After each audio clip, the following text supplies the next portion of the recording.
लालची चिकन वाला। एक गांव में जगत नाम का एक आदमी था। वो चिकन की दुकान चलाता था।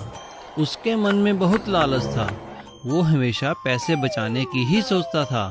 रियाज जगत को चिकन की सप्लाई करता था। जगत उससे खराब चिकन कम दाम पर खरीदता और ग्राहकों को अधिक दाम पर बेच देता। रियाज को यह बिल्कुल भी पसंद नहीं था। अरे वाह, आज तो बहुत कमाई हुई है। बस ये रियाज चिक करता है। एक दिन जगत गांव के बाहर कहीं जा रहा था। उसने देखा रियाज एक मुर्गी फार्म से निकल रहा है। अच्छा, तो ये रियाज यहाँ से मुर्गियाँ खरीदता है। कल मैं भी यहाँ से मुर्गी खरीदूंगा। अगले दिन जब रियाज चिकन सप्लाई देने आया, तब जगत ने उसे मुर्गी खरीदने से मना कर दिया। अरे रियाज, पहले सारा चिकन खत्म होने दो, बाद में खरीदूंगा।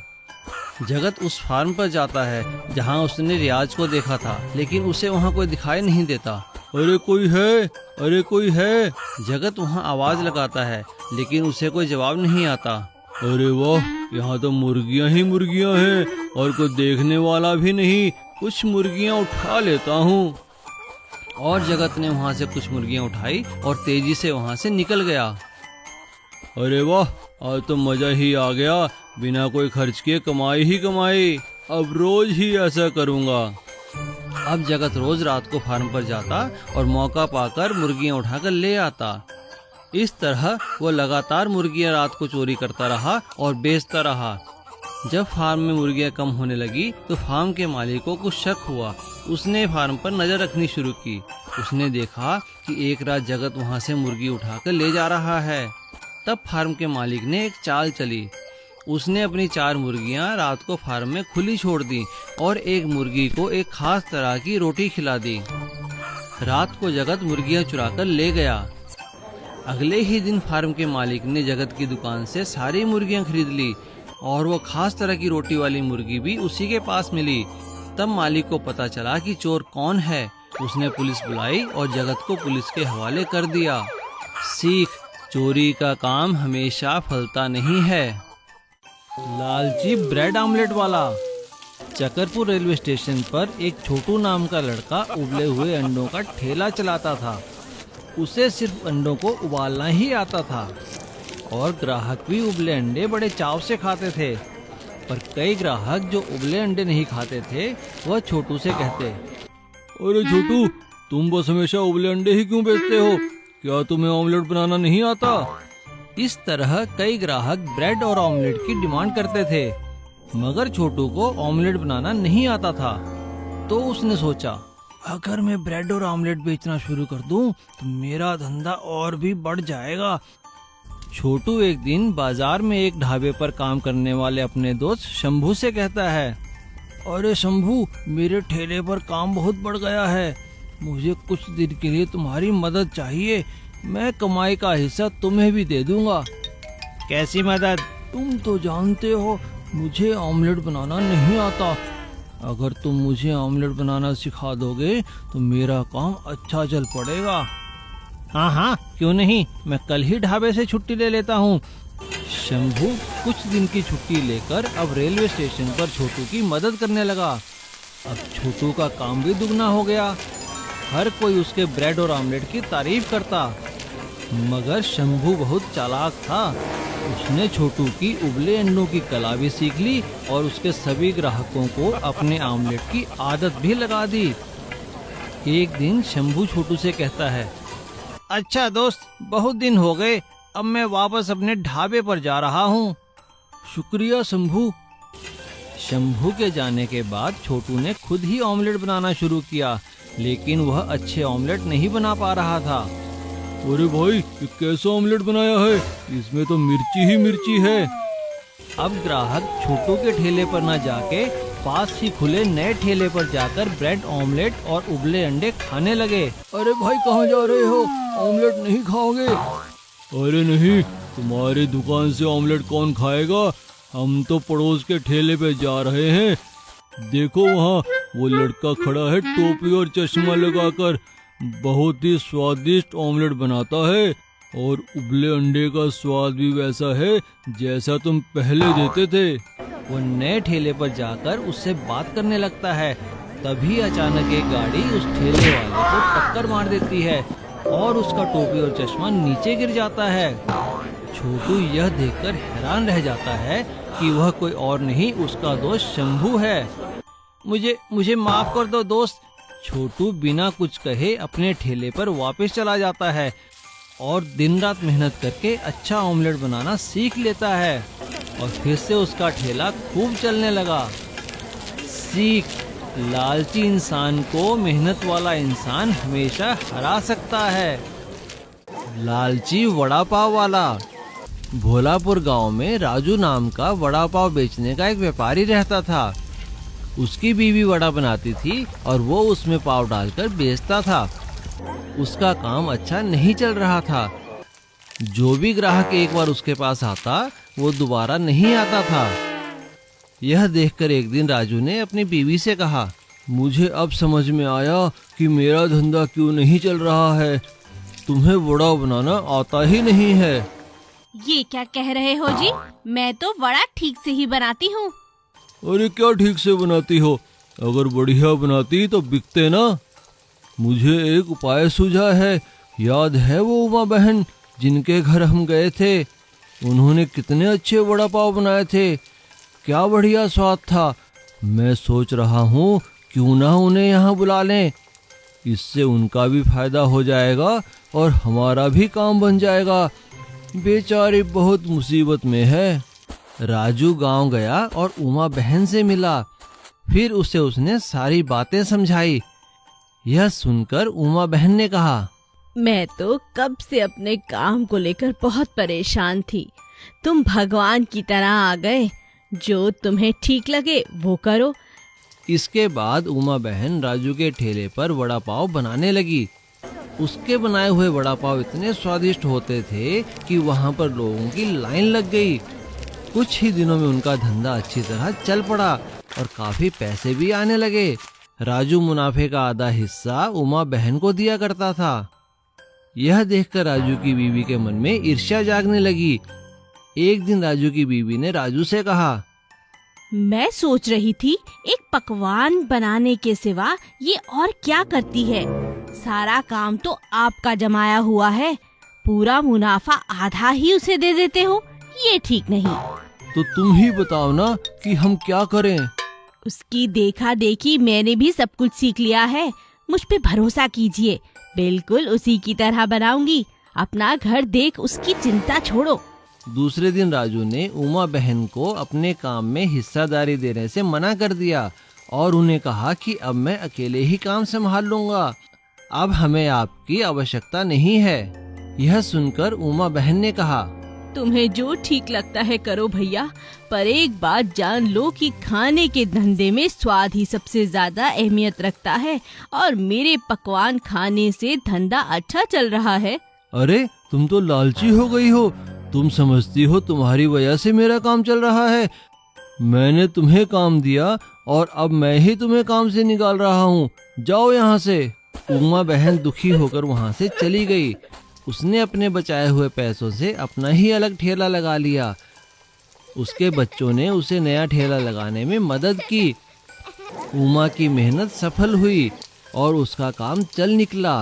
उसे जमींदार के बेटे की शादी में वड़ा पाव बनाने का ऑर्डर मिला और राजू का धंधा लालच की वजह से ठप हो गया। सीख, हमें लालच नहीं करना चाहिए। लालची पाव भाजी वाला। एक गांव में एक मशहूर पाव भाजी वाला था रंगा। वह कई सालों से एक ही जगह ठेला लगाता था। जहां वो ठेला लगाता था वहां हमेशा सुबह शाम पाव भाजी खाने वालों की भीड़ लगी रहती थी। कोई वहां खड़े होकर खाता तो कोई पैक करवा के ले जाता। रंगा के पास इन सालों में काफी धन जमा हो चुका था, लेकिन इतना धन होने के बावजूद भी क्योंकि वो बहुत लालची और कंजूस था, कभी खर्च नहीं करता था और सिर्फ बचत के बारे में ही सोचता रहता था। ये क्या रंगा, तुम्हारा ठेला तो बहुत कमजोर लग रहा है। इसकी जल्दी से मरम्मत करवाओ या नया खरीदो, नहीं तो परेशानी में लेने के देने पड़ जाएंगे। अरे क्या हुआ है मेरे ठेले को? ठीक तो है। अगर इसे मरम्मत के लिए लेकर गया तो 2-4 दिन काम बंद करना होगा। ना बाबा ना, मुझे अपनी कमाई बंद नहीं करनी। अपने लालच, लापरवाही और कंजूसी के कारण रंगा ना तो मरम्मत करवाता और ना ही अपना काम बंद करता। एक दिन रंगा को एक शादी का ऑर्डर मिला। अरे रंगा, मैंने तुम्हारे पाव भाजी की काफी तारीफ सुनी है। मेरी बेटी की शादी है, तुम्हें वहाँ पे पाव भाजी का स्टॉल लगाना होगा। लेकिन याद रहे, इस टूटे ठेले को लेकर मत आना। ये लो एडवांस पैसे, बाकी जितने चाहिए मुझसे कल आकर ले लेना। लेकिन अच्छा ठेला लेकर आना और सजा धजा कर। मैं शादी में कोई बाधा नहीं चाहता। आप बिल्कुल चिंता न करें सेठ जी, मैं आपके सारे बारातियों को खुश कर दूंगा। और सेठ जी के जाने के बाद रंगा सोचता है, बड़ा आया मुझे सिखाने वाला। मेरा ये ठेला तो अभी 4 साल और चलेगा। हाँ। रंगा ने ऑर्डर तो ले लिया और पैसे भी रख लिए, लेकिन अपने ठेले की मरम्मत नहीं करवाई और उसे ही सजा धजा कर शादी में चला गया। और जब रंगा शादी में बारातियों को पाव खिला रहा था, तभी अचानक ठेला टूटकर जमीन पर गिर गया और जगह जगह उसका सामान फैल गया। सभी इकट्ठा होकर उसे देखने लगे और सेठ जी को बुरा भला कहने लगे। रंगा, वही हुआ ना जिसका डर था। मैंने तुम्हें कहा था और पैसे भी इसीलिए दिए थे कि तुम एक नया ठेला ला सको, मगर तुम तो बहुत ही कंजूस और लालची निकले। निकालो मेरे पैसे वापस। यहाँ तुमने मेरी नाक कटा दी, ये तुमने अच्छा नहीं किया। और अपने लालच, लापरवाही और कंजूसी के कारण रंगा को शर्मिंदा होना पड़ा और सेठ जी को पैसे भी वापस करने पड़े। मटन की सब्जी। संजू अपने माता पिता व बहन के साथ चंद्रपुर शहर में रहता था। वह बहुत ही शैतान लड़का था। उसे शरारतों के अलावा मटन खाना बहुत अच्छा लगता था। एक दिन संजू ने अपनी मम्मी से कहा, मम्मी मम्मी, आज भी क्या तुमने मटन की सब्जी बनाई है? नहीं बेटा, आज मैंने पनीर बनाया है। नहीं, मुझे तो मटन ही खाना है, बना दो ना। और संजू मम्मी से मटन की सब्जी बनाने की जिद करने लगा। तभी दोनों की बातें सुनकर संजू के पिताजी वहाँ आ जाते हैं। पापा, आप मम्मी से कहो ना आज मटन की सब्जी बनाए, मुझे वही अच्छी लगती है, मैं वही खाऊंगा बस। नहीं संजू बेटा, आपकी मम्मी ठीक कहती हैं। रोज रोज मटन खाना ठीक नहीं है। कभी हमें शाकाहारी सब्जी और साग भी खाना चाहिए। और आज तो आपकी मम्मी ने पनीर बनाया है, आज पनीर खा लो, कल मटन बना देंगे। नहीं, मुझे तो मटन ही खाना है, बना दो ना। अभी वह लोग ये बातें कर ही रहे थे, तभी अचानक संजू के दादाजी जो गांव में रहते हैं वहाँ आ जाते हैं। उन्हें देखकर संजू के पापा कहते हैं, पिताजी प्रणाम, आप अचानक कैसे आ गए? सब कुशल तो है ना? प्रणाम पिताजी, कैसी तबीयत है आपकी? आज कैसे आना हुआ? अब कुछ दिन आप हमारे पास ही रुक जाइए। खुश रहो बच्चों, मैं तो शहर फसल बेचने आया था, सोचा तुम्हारा हाल चाल ही पूछाऊं। लेकिन आज रात तुम्हारे पास ही रहूंगा क्योंकि अब काफी देर हो गई है। दादाजी कैसे हो आप? क्या है इस डब्बे में? क्या लाए हो मेरे लिए? जल्दी बताओ ना। अरे मेरा प्यारा पोता संजू, कैसे हो बेटा? आओ आओ मेरे गले लग जाओ। देख तो मैं तेरे लिए क्या लाया हूँ। क्या लाए हो? जल्दी बताओ। आज मैं गांव से तुम्हारे लिए ताजा मटन लाया हूँ। लो बेटी, ये मटन लो, आज बढ़िया सी मटन की सब्जी बना के खिला दो। अरे वाह, आप बहुत अच्छे हैं दादाजी।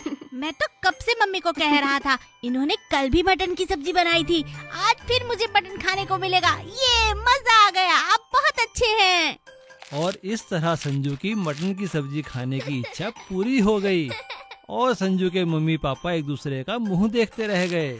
इसीलिए कहते हैं बच्चों में भगवान वास करते हैं। बच्चे सच्चे दिल से जो मांगे वो उन्हें मिल ही जाता है। सीता की पानी पूरी मेहनत। अरे भैया सुनो एक कहानी हमारे ही जैसे एक छोटे से गांव की। गांव के कोने में कच्ची सड़क किनारे एक छोटा सा ठेला लगता था और उस ठेले पर मिलती थी ऐसी चटपटी पानी पूरी कि खा के मजा आ जाए। उस ठेले को चलाती थी हमारी सीता। उम्र होगी कोई 30 साल, पर जिम्मेदारियों का बोझ उससे कहीं ज्यादा। पति तो सालों पहले गुजर गया, घर की सारी जिम्मेदारी अकेली सीता के कंधे पर आ गई। लेकिन हिम्मत देखो उसकी।